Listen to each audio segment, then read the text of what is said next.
Amaranantsika ny fampalalam-baovao kosa amin'ity takariva ity anisan'ny fanomezana maro mpanolotra amin'izao akatoko ny fety zao sady ihany koa azo atao tsindrin-tsakafo ny chocolat araka izany ary dia maro ireo karazana chocolat atolotry ny orinasa chocolaterie Robert ho an'ny mpankafy izany sakafo izany amin'ity fankalazana ny fetin'ny Pasika ity voan'ny rehetra ireo tranombarotra natao ahitana an'izany araka izao tato-baovao entin'ny Stéphane Razafamandimby izao eo amin'ny tato-baovao ny Rotsy Rakotondray.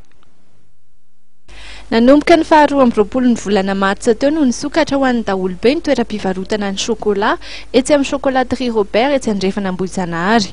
Na dia mihasarotra izany fiainana ankehitriny dia nahitana fiakarany hoy ireo tompon'andraikitra ny tahan'ny olona tonga mividy ny chocolat.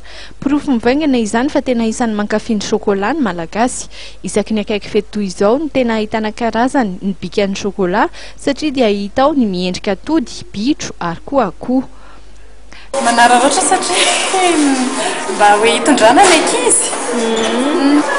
Chocolat Robert le tsonka satria zay mbola le tsy mitsonka satria zay mbola saingy hividy le assorti reny zay dia ataonay tsonka dia raha riva zay moa satria ato mora dia mahafako be mihitsy. Matetika zay mandany foana isaky ny fety zany tsy maintsy mandany kely satria takaiky aty ihany no miasa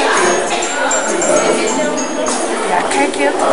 Natao indrindra ireo karazana endrika amin'ny chocolat hakataaka na ihany koa aneo ny fetin'ny Pasika. Ny firenena vahiny moa no isan'ny mitondra izany teto amintsika ary saika lasa fanao isan-taona izany. Miankina indrindra amin'ny habeany ny vidin'ireo chocolat ka manodidina ny £10 hatramin'ny £9,400 izany. Ho an'ireo izay tsy mbola nividy chocolat dia misokatra ny chocolaterie Robert ny alatsinain'ny Pasika izao.